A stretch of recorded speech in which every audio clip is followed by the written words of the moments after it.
Bom, gente, essa é a quinta aula, né, de Ciência dos Materiais, e nós vamos falar hoje sobre alguma das outras propriedades dos materiais, que é a propriedade térmica dos materiais de engenharia. São propriedades que afetam muito o uso, tá, dos materiais, e a gente vai tentar entender o porquê esse tipo de propriedade térmica, tá? Por que ele é importante. Uma das principais propriedades térmicas que nós temos dos materiais, né, é a condutividade térmica, né, que é o recíproco do isolamento térmico. Então nós temos, né, aí 2 efeitos. O material que é um bom condutor térmico, é um mau isolante térmico, e assim por diante. Então, no caso da condutância térmica, né, ele é inverso da resistência térmica. O coeficiente de transferência de calor, tá, ele é inverso, tá, da isolação térmica, e a gente vai entender um pouquinho melhor como é que é a relação desses efeitos, né, nos materiais. E estudar um pouquinho mais o que quer dizer esses efeitos, tá, do ponto de vista da física. Essa condutividade térmica, tá, é a quantidade de calor que passa através de um objeto com uma área unitária, né, de um disco circular de área unitária, e espessura também unitária. Então, se a gente imagina 1 metro quadrado de área, né, e 1 metro quadrado de espessura, então a quantidade de calor que passa nesse material, quando a diferença de temperatura, né, entre as duas faces desse objeto é de 1 Kelvin ou de 1 grau Celsius, tá? Então nós temos aí então a medida da condutividade térmica do material. Então, essa é a expressão, tá, da condutividade térmica, que a gente vê aqui então que esse valor K, né, que ele é específico de cada material, onde se a gente utiliza um valor unitário para a área e para o comprimento, tá, onde essa transferência de calor vai se acontecer, nós temos aí então o valor da condutividade térmica do material. Então essa constante, tá, se ela for alta, né, quer dizer, ela tiver uma boa condutividade térmica, a gente usa esse material nos dissipadores térmicos, tá, geralmente como elemento que dissipa calor, energia, ou se a condutividade é baixa, a gente usa ele nos isolamentos térmicos, tá, nos tijolos, nos refratários, no cobertor que a gente usa à noite para dormir, né, e assim por diante.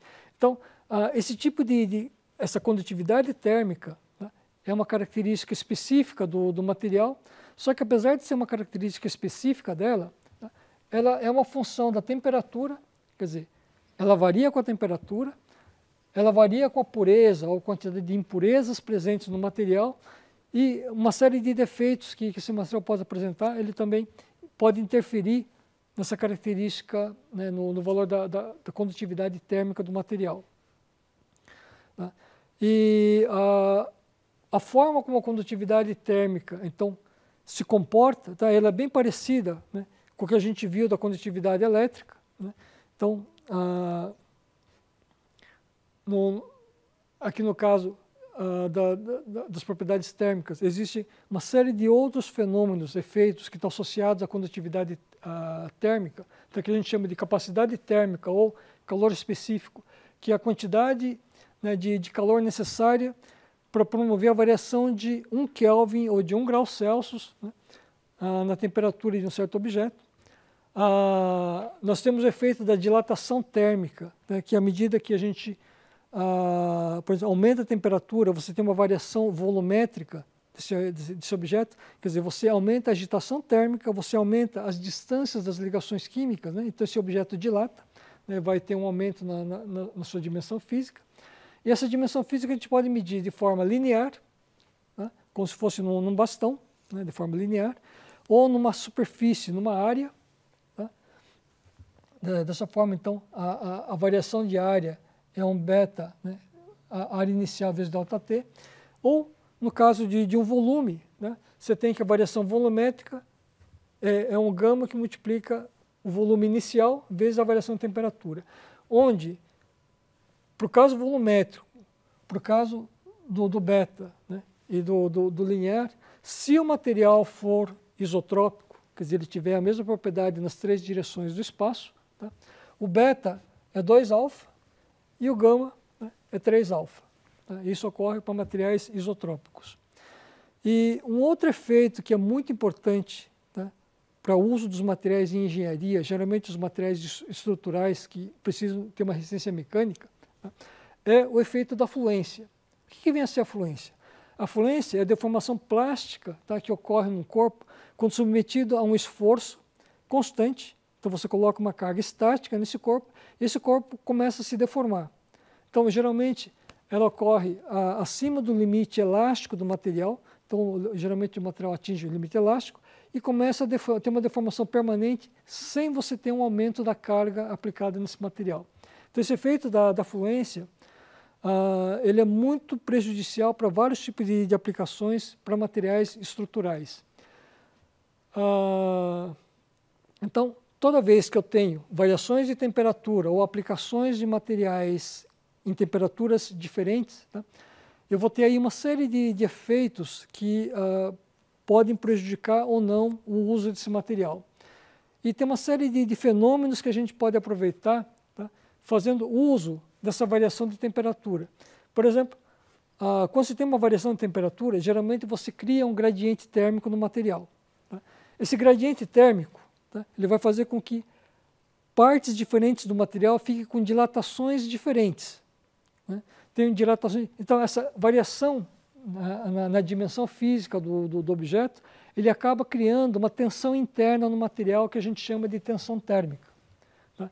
E essa tensão térmica, por sua vez, né, que estão relacionadas com essas tensões residuais, elas são o princípio, tá, do que a gente usa para fazer a têmpera térmica nos materiais, como a têmpera no vidro. Então, só para mostrar um exemplo, né, aqui a gente tem um exemplo de uma placa de vidro que ele foi aquecido, né, e foi submetido a um resfriamento com jato de ar, né, ar forçado na superfície. Então, o que acontece? Você tem aqui um gradiente térmico entre a superfície do material, então que você resfria rápido a superfície, e no caso do vidro a gente tem um componente importante para poder fazer essa têmpera térmica, que é uma condutividade térmica baixa. Ou seja, quando o material apresenta uma condutividade térmica baixa, você tem maior gradiente de temperatura entre as superfícies, né, ou a superfície interior do material. Então, devido a esse gradiente de temperatura, você tem uma diferenciação aí nos valores de dilatação do material. Então, esse material que está a alta temperatura, quando você resfria ele, então você contrai a superfície, tá, e mantém o núcleo dilatado. À medida que o núcleo vai esfriando, ele vai se contraindo, e a hora que esse núcleo contrai, ele vai criar uma tensão de compressão nas superfícies do vidro. Essa tensão de compressão é que vai dar um aumento da dureza, né, no vidro temperado. Se essa diferença de tensão for muito grande, né, qualquer microtrinco, qualquer falhazinha na superfície, ele pode causar a entrada de uma falha de uma trinca e o material trincar inteiro, quebrar inteirinho, tá? Fraturar inteiro, como a gente observa, né, no caso dos vidros e para-brisa do carro, né, que ele fica todo estilhaçado desse jeito. Bom, no caso do para-brisa do carro, esse efeito, né, ele não é só para aumentar a dureza do vidro, né, contra a pancada de pedras ou de coisas que possam bater no vidro, mas por segurança também, para não criar pontas afiadas ou faces cortantes no vidro, né, no caso de um acidente de carro, por exemplo. Então, o vidro do carro ele se estilaça, fica todo quebradinho, né, eliminando aí a chance de um acidente maior causado por corte com o vidro. Tem uma forma de a gente controlar a dimensão desses caquinhos, desse material fraturado? Tem. Basta a gente controlar essa tensão superficial, que é a diferença de tensão superficial entre a parte da superfície e o núcleo do vidro, né, essa diferença de tensão é que vai me causar a fratura interna do material.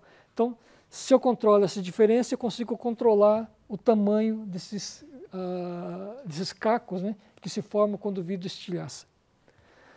Bom, normalmente, esse efeito da fluência, né, que eu estava comentando nos materiais, essa deformação, né, que o material apresenta, Normalmente ele não ocorre no uso corriqueiro dos materiais metálicos, né, das estruturas metálicas. A gente só vai observar esse tipo de efeito nos metais quando a gente começar a aquecer, né, esse material e chegar aí numa temperatura, né, da ordem de 0,4 a 0,5, 40, 50% da temperatura de fusão do material.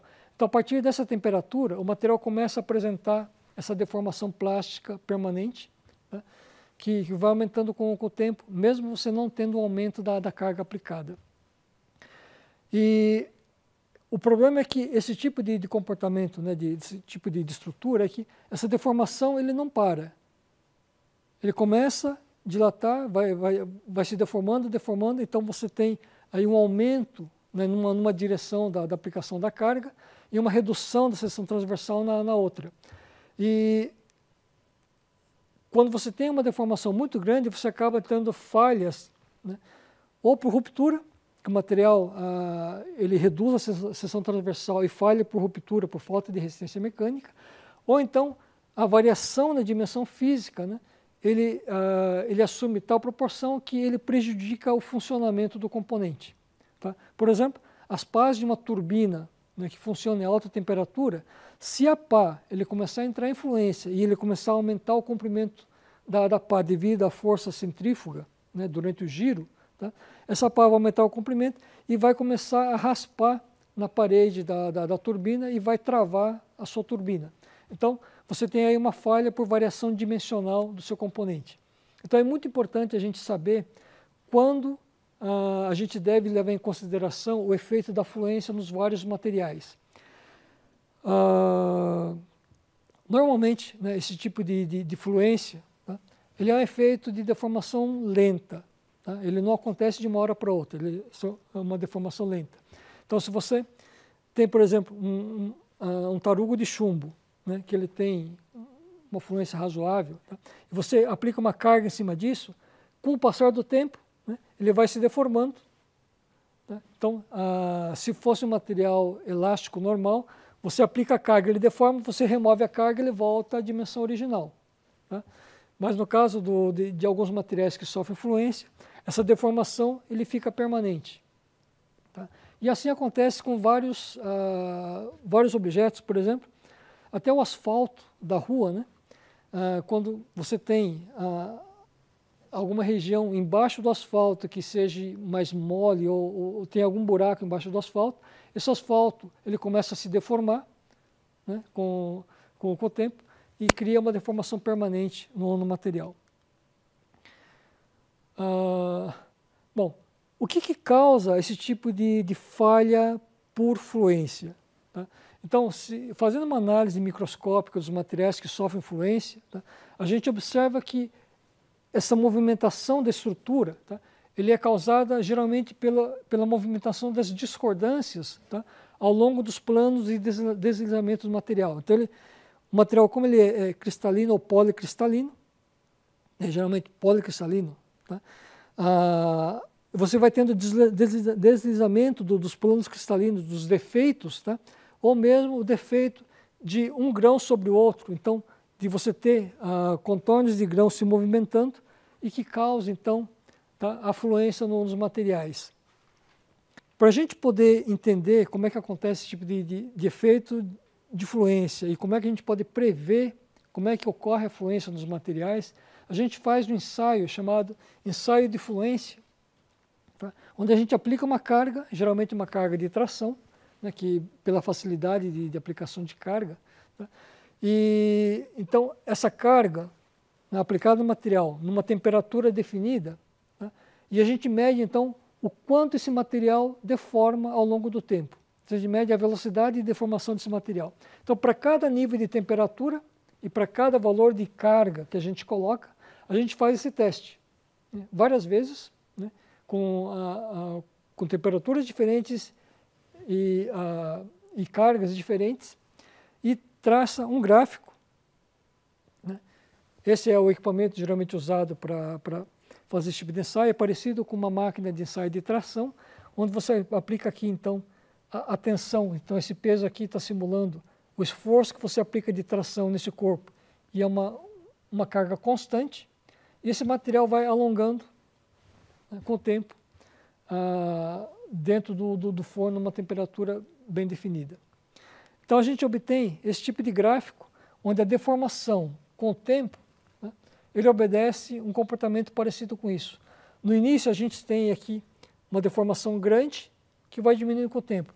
E a taxa de deformação, tá, inicialmente ela é decrescente, então ele começa num ritmo alto e diminui, atinge um patamar, né, mais ou menos estável, e à medida que ele começa a reduzir a seção transversal, tá, ele começa a voltar a ter uma fluência grande de novo no material. Então a gente consegue definir 3 estágios de fluência nos materiais, né, onde o estágio 1 ele é caracterizado por uma taxa decrescente, tá, de deformação, o estágio 2, onde essa taxa de deformação é constante, e o estágio 3, ele é crescente até a ruptura. Essa resistência à ruptura por fluência, ele se refere então à tensão que conduz, né, a uma determinada vida sob fluência. O que quer dizer isso? Isso quer dizer que a gente prevê um tempo de vida, né, do componente, e se dentro desse limite, tá, essa deformação de fluência ele não rompeu o material, tá, a gente diz que ele ele tem uma resistência à ruptura por fluência adequada.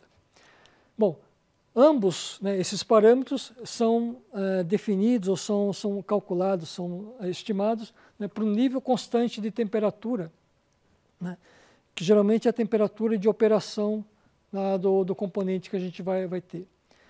Bom, uma das formas que a gente tem para aumentar a resistência à fluência em ligas metálicas, né, é o mesmo procedimento que a gente usa para fazer o aumento da resistência mecânica, né, na temperatura ambiente dos materiais. Por exemplo, fazer um endurecimento por solução sólida ou fazer um endurecimento por solubilização e precipitação. Quer dizer, na verdade, a introdução de uma solução sólida, de qualquer componente dentro do material, a gente está, na verdade, formando um tipo de um compósito, né? A gente está criando aí um material compósito onde a presença desses particulados dentro do material, ele vai aumentar a resistência, né, à deformação desse material. Tá? A gente vai estudar um pouquinho mais para frente, tá, como é que esses efeitos de endurecimento ou de melhoria de propriedade mecânica acontece a partir do momento que a gente introduz algum corpo, né, ou algum defeito até no material, tá, para melhorar a propriedade. No caso da fluência, tá, defeitos internos, ele aumenta a fluência do material, né? Dificilmente ele vai aumentar a resistência mecânica do material por fluência. Bom, só para a gente ter uma ideia, né, de valores máximos de temperatura de uso dos materiais, tá? Eu tinha comentado, né, que a grande maioria desse limite de temperatura de uso é aproximadamente metade da temperatura de fusão do material. Então, a partir de 50% da temperatura de fusão, os materiais começam a apresentar fluência. Então, a temperatura máxima de uso geralmente é da ordem de 50% da temperatura, né, de fusão dos materiais. Então, esse é um parâmetro básico. Tá? Existem algumas diferenças aí de um material para outro, mas na grande maioria dos materiais a gente consegue utilizar esse efeito. Então, se você não conhece o material, na hora de aplicar, tá, qual a máxima temperatura você pode usar em algum componente, basta você pegar então a temperatura de fusão desse material, dividir por 2, aquela vai ser a máxima temperatura de uso, tá, que você vai poder fazer. No caso do alumínio, né, ele chega na faixa de 350 graus. Para o ferro, por exemplo, é aí na faixa dos 930 graus de temperatura. Zircônia, 1150. E nós temos aí alguns materiais, né, chamados de metais refratários, né, que ele chega a temperatura, né, de quase 2.000 graus de temperatura. Tá? Então você pode aplicar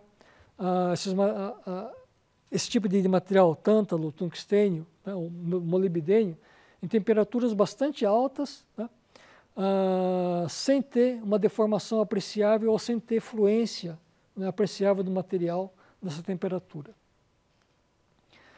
Bom, por causa dos materiais cerâmicos, né, os materiais cerâmicos são os materiais mais resistentes ao efeito da fluência. pela própria constituição de como são formados, né, a estrutura cristalina dos materiais cerâmicos, e outra porque a grande maioria dos materiais cerâmicos, né, ou eles são sólidos iônicos ou são sólidos moleculares, né, são sólidos covalentes. Tá? Como sólido covalente, ele apresenta as ligações químicas tridimensionais bem definidas. Tá? Essa definição tridimensional, ele amarra as ligações químicas de tal forma que o material não consegue ter essa deformação por fluência. Então, os materiais mais resistentes à fluência são os materiais cerâmicos e, geralmente, os sólidos moleculares, né, os cristais moleculares. Tá? A resistência à temperatura desse tipo de material, ela é caracterizada por uma série de propriedades que os materiais cerâmicos apresentam, né, em relação aos materiais metálicos, por exemplo. Então, ele tem uma boa resistência à fluência, a expansão térmica desses materiais geralmente são baixas, ele tem uma condutividade térmica baixa também, tá? A resistência ao choque térmico ruim. Nesse caso, né, como o material ele apresenta uma baixa condutividade térmica, isso quer dizer que ele tem um gradiente térmico grande quando você tem um resfriamento brusco, um aquecimento brusco. Esse gradiente térmico, né, ele faz com que o material cerâmico ele tenha uma baixa resistência ao choque térmico. Ele é muito frágil, ele trinca muito fácil. Tá? Então, a material cerâmico é bom para algumas coisas, é ruim para outras. Né? Bom, alguns exemplos de aplicação, né, que a gente tem de materiais com alta resistência à fluência, temos, por exemplo, né, o nitreto de silício, tá? Que ele prensado a quente, ele consegue ser usado em temperaturas muito altas, né, temperatura acima de 2.000 graus de temperatura, e que a gente consegue ajustar essa resistência à fluência mexendo na composição química desse material. Tá? Então, mexendo nas propriedades das fases de contorno de grão, a gente consegue aumentar, né, ou diminuir um pouquinho essa resistência à fluência ou a taxa de fluência desses materiais. Bom, um outro material que é muito resistente à fluência é o carbeto de silício, tá? Que também pode ser influenciada pelas fases intergranulares do material na sua constituição. Bom, nós temos um último material, né, para falar sobre a parte de fluência, que são os materiais poliméricos. Tá? Então, normalmente os materiais poliméricos, eles apresentam ligações moleculares a ligações secundárias. Então, são forças de Van der Waals e são ligações, então, químicas relativamente fracas. Isso faz com que a maioria dos polímeros, né, apresente uma resistência à temperatura baixa. Então, ele não é muito resistente à temperatura. E se a temperatura de fusão é baixa, né, a temperatura de fluência desses materiais também é baixa. Isso quer dizer o quê? Que se você aquecer um pouquinho o material, né, polimérico, é muito fácil ele entrar em fluência, tá? E você ter uma perda desse material para aquele determinado tipo de uso. No caso dos materiais poliméricos que têm maior resistência a esse tipo de fluência, né, ou que a gente consegue aplicar em temperaturas um pouco mais altas, nós temos os materiais termofixos, né, que eles apresentam uma reatividade química, tá, à medida que a gente aquece esse material, e por reação química ele cria então uma série de ligações cruzadas, tá, e que endurece esse material e que aumenta muito a resistência a alta temperatura. O problema é que, uma vez formadas essas ligações cruzadas, esse material não pode ser mais modificado. Quer dizer, a gente não consegue criar outras deformações nesse material. Tá?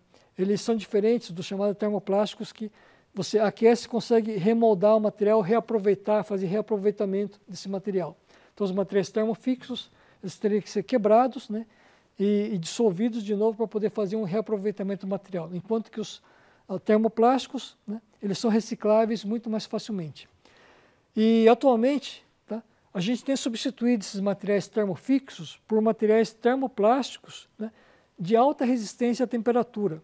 Então, existem alguns materiais termoplásticos, tá, que, pelo tipo de ligação química que ele forma, pelo tipo de estrutura que ele tem, como o poliéter éter-cetona, né, ou chamado PIC, né, ou então o PPS, eles apresentam uma resistência à temperatura bastante alta, mesmo sendo material termoplástico.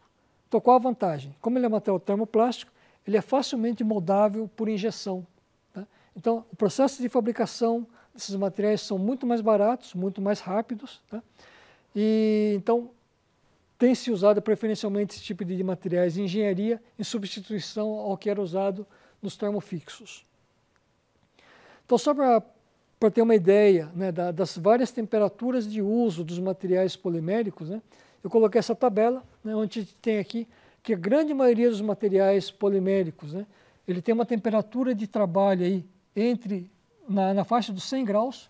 Poucos materiais conseguem ser usados em temperatura acima de 100 graus e bem poucos ainda acima, né, de 200 graus, próximo de 300 graus de temperatura. Então, próximo de 300 graus de temperatura, somente os PICs e o PPS que a gente consegue fazer uso em altíssimas temperaturas. Tá? Altíssima não, comparado com outros materiais, como materiais cerâmicos, materiais metálicos, né, a temperatura aí de trabalho na faixa de 200 a 300 graus é relativamente baixa. Tá? Mas, para os materiais poliméricos, é uma temperatura alta. Tá? Então, na próxima aula, a gente vai falar sobre as propriedades ópticas dos materiais e ver como é que a gente faz uso das propriedades ópticas associadas a uma série dessas outras propriedades que a gente vem estudando até hoje.